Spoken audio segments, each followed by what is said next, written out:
Hello friends, welcome back to my channel dinner রান্নাঘর। আজকে আমি তোমাদের করে দেখাবো মেথি চিকেন। খুব ভালো একটা রেসিপি। চলো দেখে নিই রেসিপিটা কিভাবে আমি তৈরি করছি।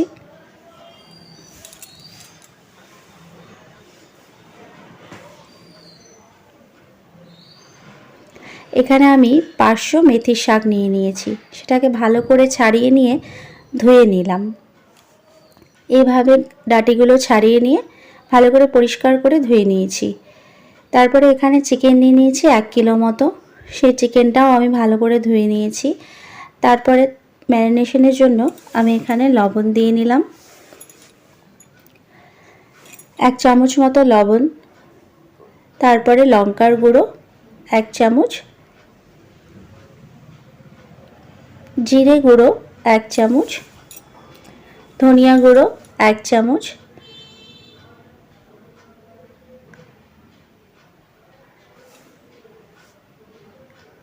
তারপরে দিয়ে নিচ্ছি 50 গ্রাম মতন দই। এই দইটা মিষ্টির দোকান থেকে কেনা।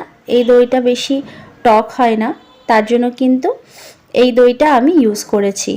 তোমরাও এই ধরনের দই ইউজ করবে, একদম টাটকা দইটা। প্যাকেট দইটা কিন্তু ইউজ করবে না, তাহলে অনেক টক হয়ে যাবে। তো এটা আমি ম্যারিনেট করে রেখে দেবো প্রায় 1 ঘন্টা মতন। বাকি প্রসেসটা শুরু করছি। স্কিপ না করে ভিডিওটা দেখতে থাকো, নাহলে কিন্তু অনেক কিছু মিস করে যাবে। তারপরে একটু রিফাইন তেল নিয়ে কড়াইতে আমি শাকটা একটু হালকা ভেজে নেব, যতক্ষণ না পর্যন্ত জলটা শুকিয়ে যাচ্ছে। কারণ মেথি শাক থেকে অনেক জল ওঠে, তার জন্য এই জলটা শুকানোর জন্য আমি এই প্রসেসটা করে নিয়েছি। সামান্য একটু লবণ দিয়ে আমি এটা একরকম এই জলটা শুকিয়ে নিয়ে তুলে নেব। এতে করে কি হবে, মেথি শাকে যে তেতো ভাবটা থাকে সেই তেতো ভাবটা চলে যাবে।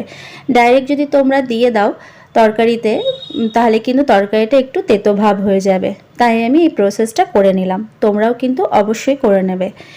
এরপরে আমি একটা কড়াইতে আবার সর্ষের তেল নিয়ে নিলাম, তাতে দিয়ে নিলাম কিছু গরম মশলা, কাঠ, লং, এলাইচি আর দারচিনি দিয়ে তারপরে দুটো পেঁয়াজ নিয়ে নিয়েছি।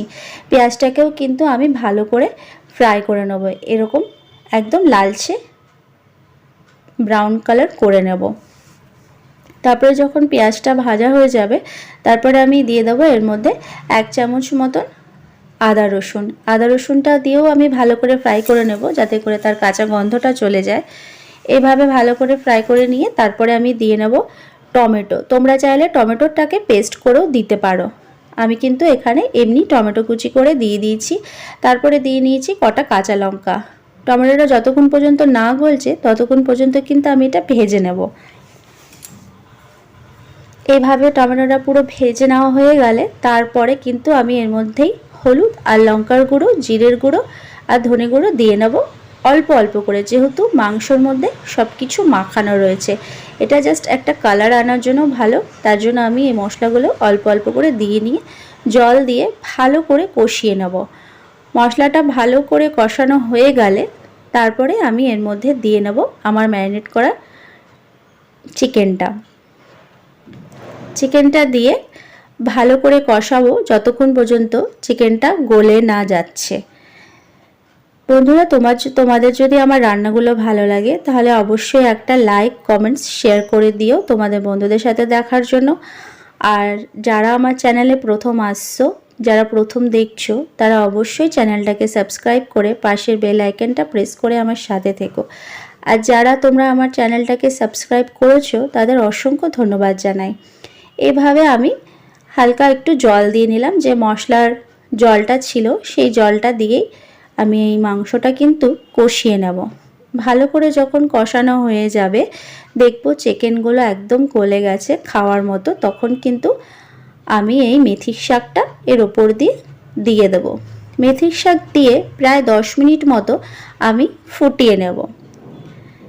এইভাবে ভালো করে ফুটিয়ে নিয়ে যখন শাকটা পুরো মাংসের সাথে একদম মিশে যাবে, তারপরে কিন্তু আমি এর মধ্যে দিয়ে নেব সামান্য একটু গরম মশলার গুঁড়ো।